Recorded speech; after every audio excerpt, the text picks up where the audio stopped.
하나님 말씀은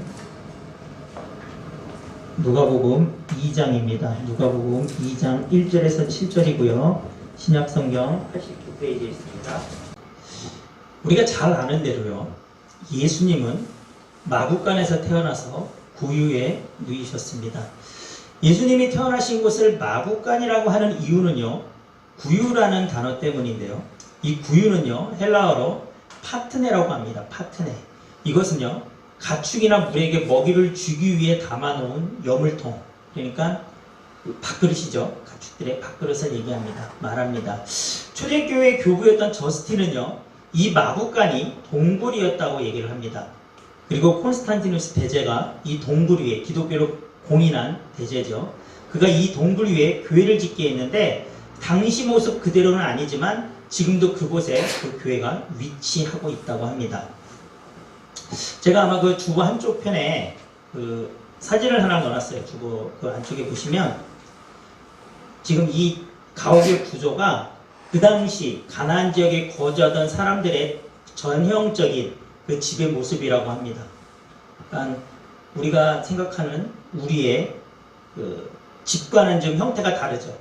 우리는 마구간이라고 하면 우리는 시골에 있는 집 본체가 있고 또 마당에 좀 떨어져 있는 마구간을 생각을 하잖아요. 그런데 그 당시 가나안 지역의 그 집 구조는 지금 우리나라의 구조와는 달랐다고 합니다. 이런 식으로 대개니까 지하 쪽에 이렇게 가축들을 하고 있는 그 마구간이 있고 그 위에 사람이 거주를 하고 또 그 위에 또 옥상 개념으로 그러니까 되게 이렇게 3층의 구조를 갖고 있었다고 합니다. 그런데 그 지역이 굉장히 좀 척박한 땅이고 또 가난한 지역이기 때문에 집을 이렇게 지은 데도 있었지만 대부분은 또 동굴이 있잖아요. 동굴, 뚫려있는 그 동굴을 이용해서 이런 구조로 만들었다고 합니다. 그래서 초대교회 교부니까 교부가 지금 따지면 어떤 목사님 같은 개념인 거거든요. 또 저스틴의 말이 이 마구간이 동굴이었다라는 그 얘기가 굉장히 유력하다고 해요. 오늘 본문은요. 왜 예수님이 베들레헴 마구간에서 태어나셨어야 했는지를 역사적인 관점에서 알려주고 있습니다. 오늘 본문 1절에 보면요. 가이사 아구스도라고 해요. 아구스토는요. 아우구스투스 황제의 호정명이에요. 그 아우구스투스 황제의 호정명은요. 인구조사가 사실은 그 목적이 아니었어요. 인구조사가 목적이었다기보다는 몇 명의 인구가 있었냐가 목적이 아니라 그 인구를 조사함으로 인하여서 그 사람들에게 세금을 징수하기 위한 이유가 있었다는 것입니다.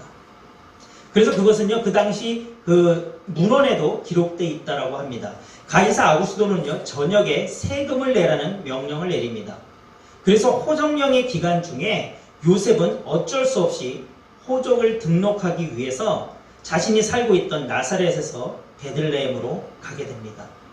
여러분, 우리나라 같은 경우는 지금 그 민원 24시나 뭐 정부 24시를 통하여서 내가 지금 거주하고 있는 그 동사무소를 가지 않아도 우리는 서류들을 뗄 수 있어요. 그런데 어떠한 서류들은 내가 그 동사무소를 가야만 뗄 수 있는 게 있습니다. 인터넷으로 안 되는 게 있는 것처럼요. 그러니까 이 당시 호정령은 그랬던 거예요. 내가 태어난 그곳에 가서 등록을 해야 됐던 것입니다. 그래서 요셉은요. 어쩔 수 없이 지금 나사렛에서 베들레헴으로 떠나갑니다. 그리고 그는 혼자 가지 않았어요. 약혼녀였던 마리아를 동행합니다. 당시 로마법은요. 여자도 호적을 해야 할 의무는 있었지만 여자는 남자처럼 자기가 태어난 고향으로 가서 할 필요는 없었다는 거예요. 직접 고향으로 가서 하지 않아도 됐다는 거예요. 여자는. 그런데 요셉은요. 마리아를 데리고 갑니다. 그리고 오늘 본문에 보면요. 이미 마리아가 임신을 한 상태로 나와요. 여러분 나사렛에서 베들레헴까지 거리는요. 직선거리가 아니라 그 당시 사람들이 가던 그 길의 거리를 측정해 보면요. 대략 144km 정도 됐던 거리라고 합니다. 144km면 여기서 한 대전 정도 되는 거리 될까요? 그 정도쯤. 그런데 그 정도 거리를 차도 아니고 그 황량한 지대를 임신한 여인을 데리고 거의 뭐 도보 아니면 낙이 뭐 그런 거겠죠. 그걸로 이동을 합니다. 사실은 굉장히 좀 어려운 길이고 왜 가야 되지? 그렇게 안 해야 되는 게 정성적인 얘기일 것입니다. 그렇다면 왜 요셉은 임신했던 약혼녀 마리아를 데리고 갔을까요? 마태복음 1장 19절에서 25절에 보면요, 그 요셉은요 사실은 마리아와 약혼을 한 상태였는데 마리아가 임신을 한 거예요. 그 사실을 알았어요. 여러분, 그때 결혼하지 아니하는 여자가 임신을 했고 더군다나 그 임신한 아이의 아버지가 약혼한 사람이 아니었다고 한다면 그 당시 법으로는요 돌에 맞아서 죽어야 되는 거였습니다. 그런데 요셉은 착한 사람이었어요. 요셉은 그것을 드러내지 않았어요. 즉 마리아가 죽는 것을 원치 않았다는 거예요. 하지만 그는 그래서 조용히 마리아와의 관계를, 약혼 관계를 정리하려고 했습니다. 그런데 그때 천사가 요셉에게 나타나서 이 아이가 성령으로 잉태된 아이라는 것을 알려줍니다. 그리고 마리아 데려오는 것을 두려워하지 말라고 알려줘요. 그래서 요셉은 마리아를 데리고 왔습니다. 자기 딴에는요 그 그녀를 위해서 지금 하고 있는 거예요. 왜냐하면 임신한 채 아직 결혼하지 않은 정원 상태였던 마리아가 그 나사렛에서 혼자 있으면 어떤 험한 일을 당할지 몰랐기 때문에 요셉은 마리아를 보호하고 그 마리아 복중에 있는 그 아이를 보호하기 위해서 그 먼 길이었지만, 힘든 길이었지만 지금 함께 베들레헴으로 동행하고 있는 것입니다. 이 그의 동행은요 마리아에게 향할 모든 위험 요소를 자신이 짊어지는 것입니다. 그리고 그는 자신의 목숨을 걸고요 마리아와 복중에 있는 예수님을 지키는 삶을 선택한 것입니다. 그래서 그는 먼 길이고 힘든 길이었지만 임신한 마리아를 보호하기 위해 함께 지금 베들레헴으로 갔습니다. 그런데 베들레헴에 도착하자 문제가 발생을 했어요. 호정령으로 인해서 고향을 떠났던 많은 사람들이 베들레헴으로 돌아왔었습니다. 그러다 보니까 이제 막 베들레헴에 도착한 그들은요 묵을 방이 없었던 것입니다. 더군다나 그때 마리아는요 해산을 해야 되는 시기가 도달했습니다. 그런데 아무도 그들에게 방을 양보하지 않았고요. 그래서 결국 마리아는요 여관의 마구간에서 출산을 했던 것입니다. 그런데 놀랍게도요 이 탄생은요 구약의 미가 선지자가 했던 그 예언 그대로 이루어진 것입니다. 미가서 5장 2절에 보면요 이렇게 나옵니다. 베들레헴 에브라다야, 너는 유다 족속 중에 작을지라도 이스라엘을 다스릴 자가 내게로 나올 것이라. 그의 근본은 상고의 영원에 있느니라. 이미 미가 선지자는요 구약 시대 때 미가 선지자는 예수님이 메시아가 베들레헴에서 태어날 것을 예언하고 있었습니다. 그리고 그렇게 태어나는 그 메시아는요 근본은 상고에 영원히 있느니라. 이미 천지를 창조할 그때부터 계셨던 분이다. 그러니까 창조주 하나님이 이 땅에 오신다는 것을, 그런데 베들레헴에서 오신다는 것을 예언한 것입니다. 요셉과 마리아가 자신들에게서 메시아가 태어날 것인데 구약에 이렇게 예언되어 있으니까 우리가 출산 시기에 맞춰서 베들레헴으로 가자, 이런 건가요? 이런 거 아니에요. 로마 황제의 세금을 걷기 위한 호정령으로 인해서 어쩔 수 없이 자신들이 정착해서 살고 있던 갈릴리 지방 나사렛에서 살고 있던 요셉과 마리아는 고향을 베들레헴을 향해서 가게 된 것이고요. 그곳에서 예수님이 태어나셨던 것이죠. 여기서 우리가 뭘 알 수 있을까요? 하나님은요 온 역사와 이 세계를 주장하신다는 것이에요. 하나님은 다 주관하고 계시다는 것을 우리가 알 수 있습니다. 그런데 이런 예수님의 탄생을 알고 축하한 이들 중에 매우 독특한 경우가 있었습니다. 바로 동방의 박사들이었습니다. 우리 성경 한번 찾아볼게요. 마태복음 2장 1절에서 12절입니다. 신약성경 2페이지입니다. 가장 앞에.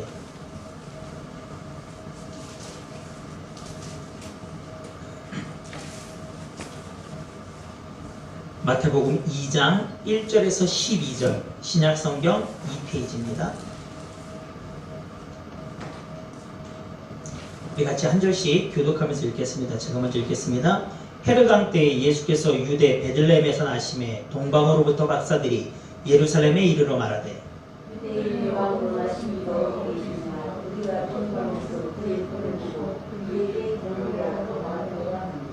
헤롯 왕과 온 예루살렘이 듣고 소동한지라. 왕이 모든 그의 제사장과 백성의 서기관들을 모아 그리스도가 어디서 나리느냐 하니 이르되 유대 베들레헴이 오니 이는 선지자로 이렇게 기록된 바 또 유대 땅 베들레헴아 너는 유대 온 대한 자세히 아니합니다. 내게서 한 다스리는 자가 나와서 내 백성 이스라엘의 목자가 되리라 하였습니다. 이에 헤롯이 가만히 박사들을 불러 별이 나타난 때를 자세히 묻고 베들레헴으로 보내는데 가서 알기에 대하여 자세히 알아보고 찾더니 내게 구하여 나도 가서 그에게 경배하게 하라. 박사들이 왕의 말을 듣고 갈새 동방에서 보던 그 별이 문득 앞서 인도하여 가다가 아기 있는 곳 위에 머물러 서 있는지라. 그들이 별을 보고 매우 크게 기뻐하고 기뻐하다가 집에 들어가 아기와 그의 어머니 마리아가 함께 있는 것을 보고 엎드려 아기께 경배하고 보배합을 열어 황금과 유향과 몰약을 예물로 드리니라. 그들은 꿈에 헤롯에게서 돌아가지 말라 지시하심을 받아 다른 길로 보게 돌아가니라.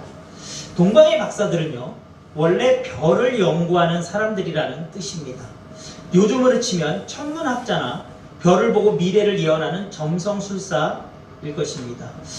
이들은 아마도요 왕실에 고용되어서 별을 연구하는 천문 관리였을 것이라는 견해가 지배적입니다. 이들 동방 박사들은요 어느 날 하늘의 별을 관찰하던 중에 특이한 별 하나를 발견하게 되었습니다. 어떤 별인지는 몰랐지만 아주 특이한 별이었습니다. 그들은 이것이 유대에 귀한 왕이 태어날 징조가 틀림없다고 결론을 내리게 됩니다. 그것도 보통 왕이 아니라 하나님이 이스라엘 백성들에게 약속한 왕인 메시아가 탄생했다는 내용이었습니다. 그래서 2절을 보면요 그들은요 이렇게 나오죠. 헤롯 왕을 찾아가 유대인의 왕으로 나신 이가 어디 계시냐. 우리가 동방에서 그의 별을 보고 그에게 경배하러 왔노라. 그들이 헤롯에게 이렇게 물어본 거예요. 와, 저 위대한 탄생의 별인데 이것은 유대인들에게는 유대인의 왕으로 나신 이를 예언하는 별이구나. 그래서 그들이 당시 왕이었던 헤롯에게 간 것입니다. 페르시아의 고대 역사 기록을 살펴보면요. 그 당시 유대의 상인들은요. 페르시아 지역을 왕래하고 있었다고 합니다. 그래서 그들은요. 그 상인들을 통해서 아마 유대의 어떤 문화들 또 문헌이나 이런 것들이 전해졌을 것으로 여겨집니다. 그래서 그들은요. 그 별을 보고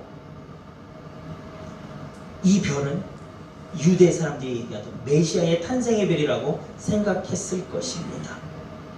그래서 그들은 당시 왕이었던 헤롯 왕에게 찾아간 것이죠. 그런데 그 헤롯 왕궁에 가서 그들이 유대인의 왕으로 나신 이가 어딨냐고 물어보니까 어떻게 돼요? 뭐라고 나옵니까? 다 소동했다라고 얘기하죠. 그러니까 뭡니까? 갑자기 막 소란스러워졌다는 거예요. 왜냐하면 그런 이유가 있습니다. 그 당시 헤롯 왕의 나이가 69세였다라고 합니다. 부인은 10명이어서 아들들도 많았어요. 그러다 보니까 이 예루살렘은요 당시 분봉왕 그러니까 로마의 황제가 임명한 왕이었죠. 그 지역을 다스리는 총독과 같은 그런 왕이었는데 그 예루살렘을 다스리기 위한 그 왕이 계승 문제로 굉장히 시끄러웠다는 거예요. 여러분 생각해 보세요. 부인이 10명이고 아들들이 많어. 그런데 아버지는 이제 돌아가실 때인 것 같아.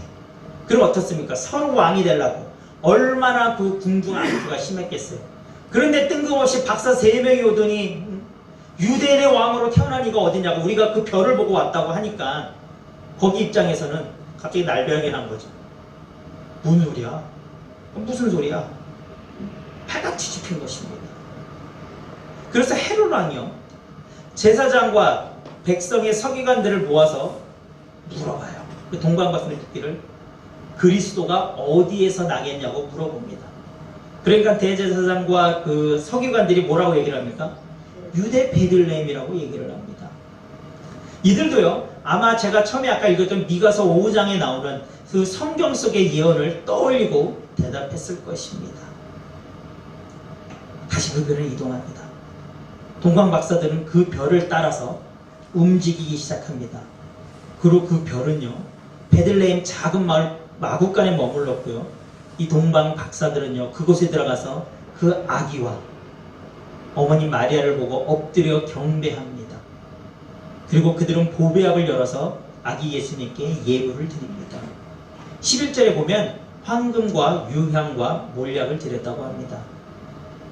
그 어떤 분들은 이 황금은 무슨 의미다, 몰약은 무슨 의미다, 유향은 무슨 의미가 있다, 여러 가지 얘기들을 합니다. 그런데 여러분 이 예물들에 어떤 의미가 있다기보다는요 중요한 것은요 이 예물들을 받는 대상, 그러니까 동방 박사들이 이 예물을 드린 대상이 예수님이었다는 것에 의미가 있는 거죠. 여러분, 황금과 유황과 몰약은요, 지금도 귀한 것입니다. 그 당시는 엄청 더 귀한 것이에요.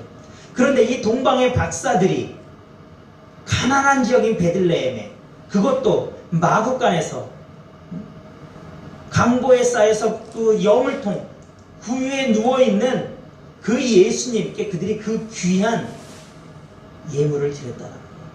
그들은 그 예수님이 예언되어 있던 메시아, 유대인의 왕으로 오신 것을 그들은 알았던 것입니다. 그래서 그들은 아낌없이 그분께 경배하고 예물을 올려드린 것입니다. 다시 동방 박사들은요, 이방인들로서 멸시받는 자들이었어요. 제가 지난번 언젠가 설교에서 그랬죠. 그 유대인들의 사상 속에서 이방인들을 그들은 인간으로 여기지 않았다고 했습니다. 어떻게 보면 개로 여겼다고도 나와요. 그런데 그들은요, 멸시받고 천대받는 자들이었지만 이 예수님께 경배합니다. 더군다나 마태복음 2장 12절에 보면요, 그들은 꿈에 헤롯에게 돌아가지 말라 지시하심을 받아 다른 길로 고국에 돌아가니라. 그들이 헤롯 왕궁에 가서 유대인의 왕에 대해서 물었을 때 헤롯이 그들을 보내면서 뭐라고 합니까? 예수님이 어디에서 태어났는지 자기에게도 알려달라고 얘기해요. 자기도 가서 경배하겠다고. 하지만 헤롯의 본 마음이 정말 그거였나요? 아니잖아요. 죽이려고 한 거 아닙니까? 예수님께 경배한 동방 박사들에게 꿈에 헤롯에게 가지 말고 다른 길로 가라고 얘기했었을 때 그들은 그 하나님의 명령에 순종합니다. 헤롯의 명령을 어기고 다른 길로 자신들의 고국으로 돌아갑니다. 여러분, 그 당시요, 이 왕의 권력은요, 절대 권력이었던 시대입니다. 그 명령을 어긴 그들의 행동은요, 그들 자신의 목숨을 건 순종이었습니다. 여러분, 헤롯 왕이 어떻게 합니까, 여러분? 2살 이하의 아이들을 어떻게 해요? 다 죽이잖아요. 그 정도로 헤롯은 잔인한 왕이었어요. 여러분, 그런 왕의 명령을 거역한다? 그리고 사소한 상황도 아니고 어떻게 보면 헤롯 왕의 입장에서는 자신을 대역하는 발랄의 수계가 태어났다고 볼 수도 있는 상황인데 목숨을 건 것입니다. 그들은요, 목숨을 걸고 예수님의 탄생에 기여한 것입니다. 이방인이었어요. 유대인도 아니었습니다. 유대인들에게 여러분 멸시천대받던 사람이었습니다. 여러분, 구약 성경에 따르면요, 그 별을 보고 점을 치던 자들, 점성술사였기 때문에 돌로 쳐서 죽이라고까지 나옵니다. 그런데 그들은 메시아를 보고 경배합니다. 그의 탄생에 목숨을 걸고 순종합니다. 그런데 정작 하나님의 선민이라고 일컫던 유대 땅에 있는 하나님의 자기 백성인 이스라엘 유대인들은 예수님의 탄생을 알았습니까? 몰랐습니까? 몰랐어요. 동방 박사들로 인해 헤롯 왕이 대제사장과 백성들의 서기관들을 모아 그리스도가 어디에서 나겠냐고까지 물었을 때 그들은 성경의 기록을 떠올리고 베들레헴이라고까지 말했으면서도 그들은 가서 예수님을 영접하지 않았어요. 여러분, 너무 웃기지 않습니까? 유대인의 왕의 별을 보고 동방의 박사들이 찾아왔어요. 그리고 그 말을 듣고 헤롯 왕이 유대인의 왕이 어디서 태어냐고 물어봤을 때 대제사장과 서기관들 베들레헴입니다라고 얘기했어요. 여러분, 우리 상식이라면 탄생의 별이 있어. 그리고 위치도 어딘지 알아. 그러면 가서 경배해야 되는 거 아닌가요? 구약에 예언된 대로 메시아가 탄생했는데 근데 영접하지 않았습니다. 그리고 가장 예수님의 탄생을 영접하지 않은 가장 안타까운 사람들이 누군지 아세요, 여러분? 여관 주인이에요. 그리고 여관에 묵었던 사람들, 손님들. 이들이 여러분 영적으로 깨어 있었다면요, 이들은 예수님의 위대한 탄생을 가장 먼저, 가장 가까이에서 지켜볼 수 있었던 그런 영광된 기회를 가진 사람들이었습니다. 그러나 그들은 깨닫지 못했기 때문에 자신들이 그렇게 고대하던 메시아가 자신의 집에서 태어났지만 알지 못했다는 거예요. 그 영광스러운 현장에 가장 가까이 있었지만 함께하지 못했습니다. 요한복음 1장 9절에서 11절에 보면 이렇게 나옵니다. 참빛 곧 세상에 와서 각 사람에게 비추는 빛이 있었으니 그가 세상에 계셨으며 세상은 그로 말미암아 지은 바 되었으되 세상이 그를 알지 못하였고 자기 땅에 오매 자기 백성이 영접하지 아니하였으나 예수님은 세상에 오셨으나 세상이 그를 알지 못했다라고 나옵니다. 더 나아가 예수님은 자기 땅에 왔으나 자기 백성들이 그를 영접하지 않았다라고 성경은 얘기합니다. 오늘 말씀의 제목이 뭡니까? 등하불명 신앙이에요. 여러분, 등하불명 한자의 사자성어죠. 이 뜻이 뭡니까? 등잔 밑이 어둡다라는 거예요. 등잔 밑이 어둡다라는 거예요. 가까이 있는 것이 오히려 알아내기 어렵다라는 그런 말이죠. 여러분, 성경을 외우다시피 한 대제사장과 서기관들은 예수님의 탄생을 몰랐습니다. 그리고 자기 집에서 메시아가 태어났지만 그것을 몰랐던 여관 주인과 그 숙소에 묵었던 손님들, 유대인들의 손님들을 보면서 우리가 무엇을 깨달아야 될까요? 이들의 등하불명 신앙의 원인은요, 바로 영적인 분별력이 없었기 때문입니다. 내 지식과 경험을 바탕으로 한 선입견, 가치관은요, 이렇게 메시아이신 예수님의 탄생이 베들레헴이라는 것을 알면서도, 또 그분의 탄생의 별이 나타났음을 알면서도, 또 그분의 탄생을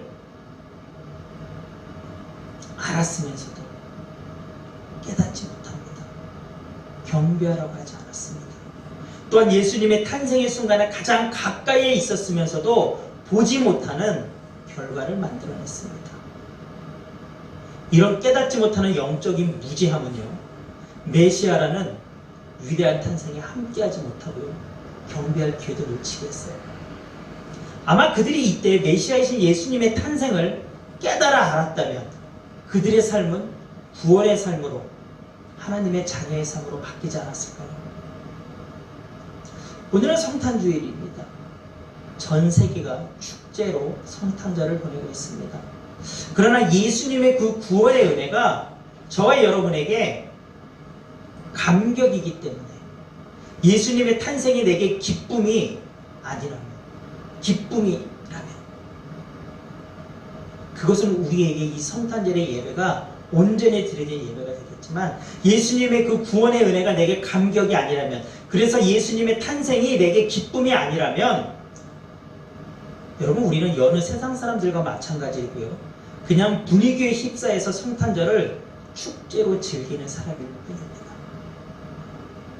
예수님의 탄생과 아무 관계가 없다는 것입니다. 죄송하지만 이런 사람에게는 구원이 없습니다. 왜냐하면 이들은 대제사장과 서기관들, 그리고 여관 주인과 손님들이기 때문입니다. 우리는 되돌아봐야 합니다.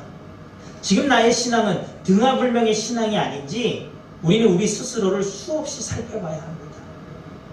나는 정말 올바른 분별력을 가지고 이 세상을 살아가고 있는가? 우리가 지난주 설교에서도 그랬잖아요. 이 시대의 가장 교묘한 사단의 공격은 뭐라고 했습니까? 박해는 미디어 공격이라고 했죠. 이 미디어는 동전의 양면과도 같습니다. 이 미디어를 통해 많은 복음이 전파되기도 해요. 하지만 반대로 이 미디어를 통해서 많은 좋지 않은 것들이 우리 신앙 안에 파고 들어갑니다. 우리의 가치관을 흔듭니다. 우리의 가치관의 경계를 희미하게 만듭니다.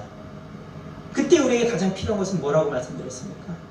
분별력이에요. 분별력. 영적인 분별력. 하나님의 것과 하나님의 것이 아닌 것을 분별하는 것. 그리고 하나님의 것을 선택하고 하나님의 것이 아닌 것은 단호하게 노라고 할 수 있는 그런 믿음의 결단이 우리에게 필요한 것입니다. 오늘 동방의 박사들은 자신들 지역의, 자신들 나라의 왕도 아니었어요. 하지만 그들은 위대한 탄생의 별을 보고 따라갑니다.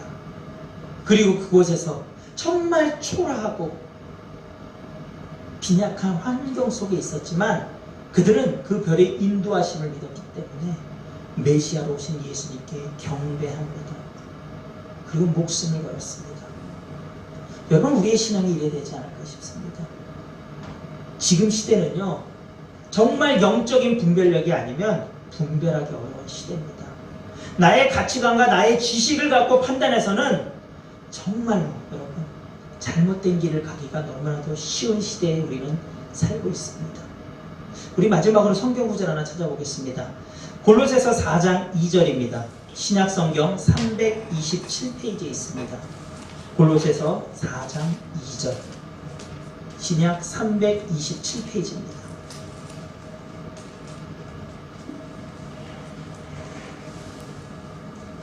신약 327페이지 골로새서 4장 2절입니다.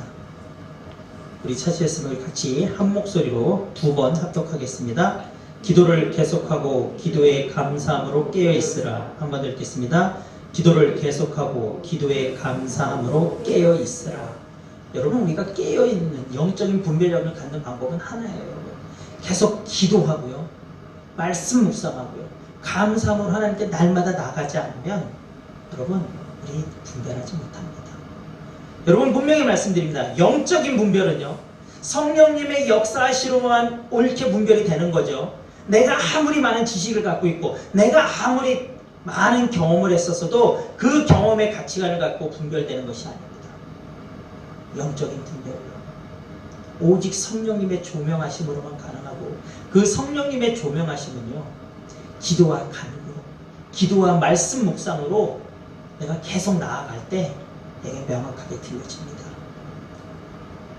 오늘은 우리가 2021년의 마지막 주일 예배를 드리고 있습니다. 이제 다음 주부터는 2022년의 새해가 시작됩니다. 여러분, 우리 새해에는요, 이제는 바뀌었으면 좋겠어요. 우리 신앙이 2021년도에 잘못된 신앙들이 있었다면, 내 삶 속에 그런 모습들이 있었다면 2022년에는 바꿔가시기 바랍니다. 분별력을 가지고 하나님이 원하시는 삶을 살기를 주님의 이름으로 축원합니다. 우리